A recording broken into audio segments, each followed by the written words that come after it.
안녕하세요. 저는 올해 54살 주부 이미숙이라고 합니다. 제 가슴 속에 30년 동안 쌓여있던 오해와 후회를 이제라도 털어놓고 싶습니다.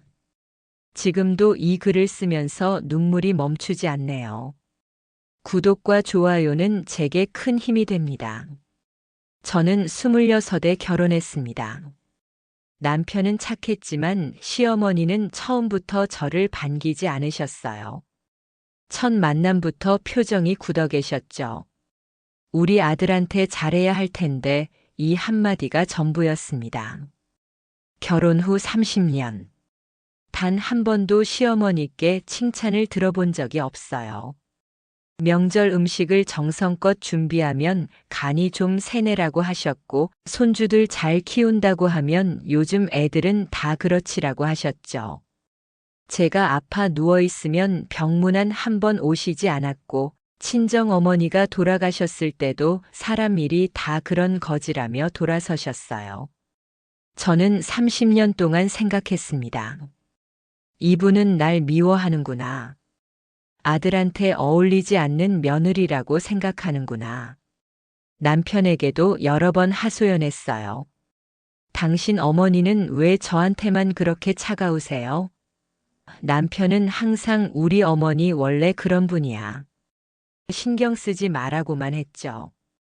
그런 시어머니가 지난 3월 갑자기 돌아가셨습니다. 아침에 일어나지 않으셔서 확인해 보니 이미 숨이 끊어진 상태였어요.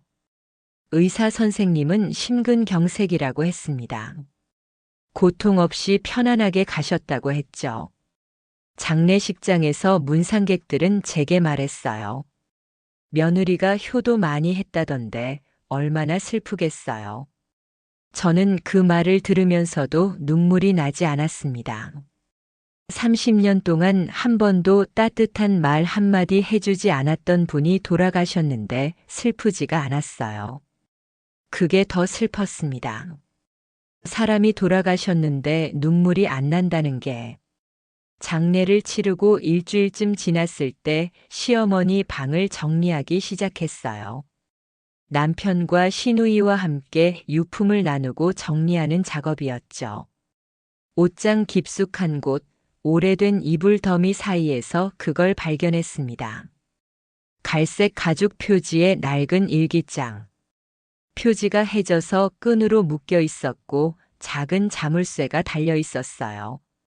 자물쇠는 이미 녹슬어서 쉽게 열렸습니다.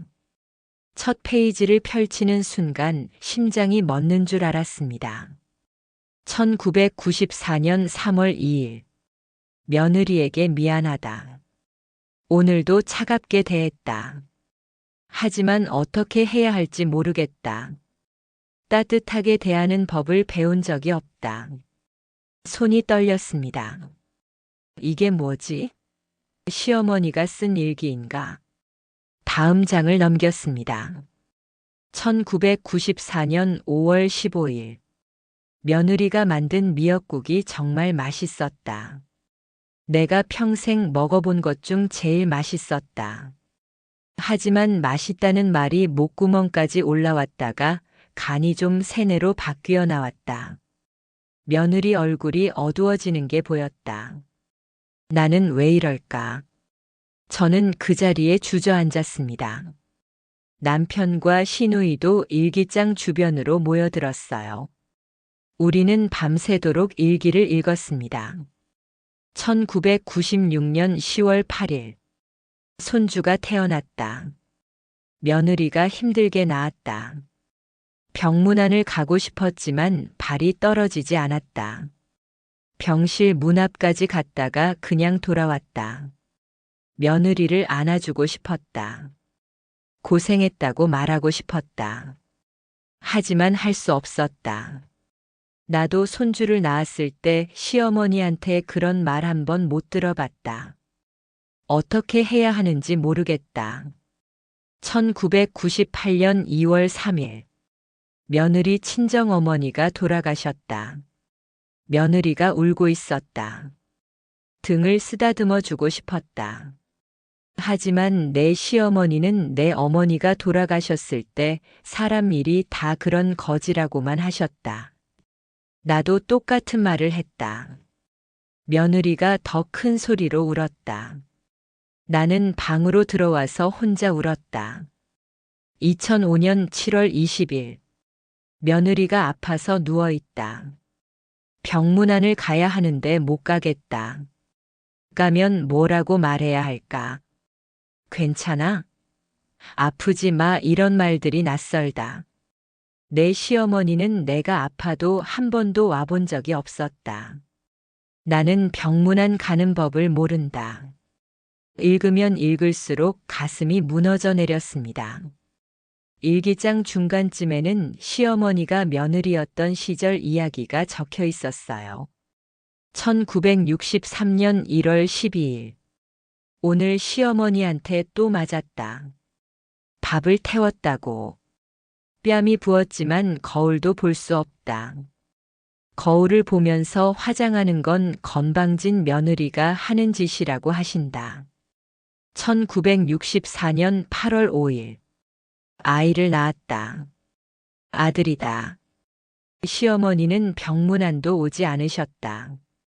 아들 낳았으면 다행이지 뭘 더 바라냐는 전갈만 보내셨다. 나는 누구한테 고생했다는 말을 들을 수 있을까? 1967년 3월 9일. 친정어머니가 돌아가셨다. 장례식장에 가고 싶다고 했더니 시어머니가 시집 온 년이 친정에 무슨 미련이냐고 하셨다. 나는 가지 못했다. 어머니를 마지막으로 보지 못했다. 시누이가 손으로 입을 막고 울었습니다. 엄마가 이런 일을. 남편도 말없이 눈물을 닦았어요. 일기는 계속됐습니다. 1970년 5월 15일. 시어머니가 돌아가셨다. 이상하게 슬프지 않다. 해방된 것 같다. 하지만 동시에 무섭다. 나도 며느리를 이렇게 대하게 되는 건 아닐까. 나는 사랑하는 법을 배우지 못했다. 일기장 후반부로 갈수록 시어머니의 고민이 깊어졌습니다. 1994년 12월 24일. 며느리가 준 크리스마스 선물을 받았다. 목도리였다. 너무 예뻤다. 하지만 이런 거 쓸데없는데라고 말했다. 며느리가 슬픈 표정을 지었다. 방에 와서 목도리를 목에 둘러봤다. 거울을 봤다. 울었다. 나는 왜 이런 사람이 됐을까? 2000년 6월 8일. 오늘 깨달았다. 나는 며느리를 미워하는 게 아니다. 며느리를 사랑하는데 표현하는 법을 모르는 것이다. 더 무서운 건 며느리한테 잘해주면 내가 받지 못한 사랑이 더 아프게 느껴진다는 것이다. 차라리 차갑게 대하는 게 편하다. 내가 너무 비겁하다. 2010년 9월 3일. 며느리가 손주들 잘 키우고 있다. 정말 훌륭한 엄마다. 나보다 훨씬 좋은 엄마다. 칭찬해주고 싶었다. 잘하고 있어. 고맙다고 말하고 싶었다. 하지만 요즘 애들은 다 그렇지라고 말했다. 나는 왜 이렇게 비틀어진 사람이 됐을까? 저는 일기장을 읽으면서 구역질이 날 것 같았습니다. 시어머니 때문이 아니라 제 자신 때문에요.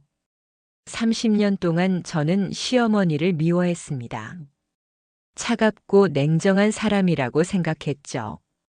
하지만 진실은 달랐어요. 시어머니는 저를 미워한 게 아니었습니다. 사랑하는 법을 몰랐던 거예요. 일기장의 마지막 장은 올해 2월에 쓰인 것이었습니다. 시어머니가 돌아가시기 한 달 전이었죠. 2024년 2월 14일. 오늘 병원에 갔다. 심장이 안 좋다고 한다. 오래 못 산다고 한다. 무섭지는 않다. 다만 며느리한테 미안하다. 30년 동안 단 한 번도 따뜻한 말을 해주지 못했다. 고맙다, 잘했어, 사랑한다, 이 말들을 왜 못했을까? 며느리는 정말 좋은 사람이다. 내가 차갑게 대해도 늘 웃으며 명절 음식을 해왔다. 내가 아프다는 소리 한 번 안 해도 조용히 집안일을 해왔다. 내가 병문안 한 번 안 가도 손주들을 정성껏 키웠다. 며느리, 미안해. 그리고 고마워. 내가 차갑게 대한 건 널 미워해서가 아니었어. 사랑하는 법을 배우지 못했을 뿐이야. 이 일기장을 넌 읽게 될까? 읽는다면 부디 이해해줘. 그리고 내 며느리한테는 내가 못했던 그 따뜻한 말들을 많이 해줘. 고맙다, 잘했어, 사랑한다. 이 말들이 얼마나 소중한지 나는 너무 늦게 알았어. 일기장을 다 읽고 나니 동이 트고 있었습니다. 저는 일기장을 가슴에 꽉 안았습니다. 그리고 30년 만에 처음으로 시어머니를 위해 울었어요. 아니, 처음으로 진짜 시어머니를 이해하며 울었습니다. 다음 날 저는 시어머니 산소에 갔습니다. 묘비 앞에 무릎을 꿇고 앉았어요. 일기장을 펼쳐서 한 장 한 장 넘기며 소리내어 읽었습니다. 어머니, 이제야 알았어요. 어머니가 왜 그러셨는지. 어머니도 상처받은 며느리였다는 걸. 어머니도 사랑받고 싶었다는 걸. 목이 메어서 더 이상 말을 잇지 못했습니다. 어머니, 저도 미안해요. 30년 동안 어머니를 미워했어요. 이해하려고 하지 않았어요. 어머니 마음을 한 번도 헤아려 보지 않았어요. 바람이 불었습니다. 봄바람이었어요. 어머니, 이제 편히 쉬세요. 그리고 어머니가 못하셨던 그 말, 제가 대신 할게요. 저는 30년 만에 처음으로 진심으로 말했습니다. 어머니, 사랑해요. 그리고 고마워요. 집에 돌아와서 28살 된 딸을 불렀습니다. 지혜야, 엄마가 너한테 보여줄 게 있어. 딸에게 시어머니의 일기장을 건넸습니다. 딸은 읽으면서 계속 눈물을 닦았어요. 엄마, 할머니가 이런 분이셨어요? 그래. 할머니는 사랑하는 법을 배우지 못한 분이었어. 그래서 평생 힘들게 사셨어. 저는 딸의 손을 꽉 잡았습니다. 지혜야, 엄마랑 약속 하나 하자. 너도 언젠가 결혼하고 시어머니가 되겠지. 그때 이 일기장을 다시 읽어. 그리고 너의 며느리한테는 할머니가 못하신 그 따뜻한 말들을 많이 해줘. 딸이 고개를 끄덕였습니다. 엄마, 나도 약속할게. 그리고 엄마, 나도 엄마한테 말하고 싶은 거 있어. 뭔데? 엄마, 30년 동안 정말 고생 많으셨어요. 엄마는 훌륭한 며느리였고 훌륭한 엄마예요. 사랑해요. 저는 딸을 꽉 안았습니다. 그리고 생각했어요. 시어머니, 어머니가 못하신 일 제가 이어갈게요. 따뜻한 말 한마디가 얼마나 소중한지 이제 알았어요. 지금 이 사연을 듣고 계신 분들 중에도 시어머니와 관계가 어려운 며느리분들이 계실 거예요. 혹은 며느리와 어떻게 지내야 할지 몰라 힘들어 하시는 시어머니 분들도 계시겠죠. 한 가지만 기억해 주세요. 고맙다, 잘했어, 사랑한다. 이 말들은 공짜입니다. 돈도 안 들고 시간도 얼마 안 걸려요. 하지만 이 말 한마디가 30년을 바꿀 수 있어요. 너무 늦기 전에, 후회하기 전에 따뜻한 말 한마디 건네세요. 제 시어머니처럼 평생 못 해본 말 때문에 가슴 아파하다가 가시지 말고요. 긴 사연 들어주셔서 감사합니다.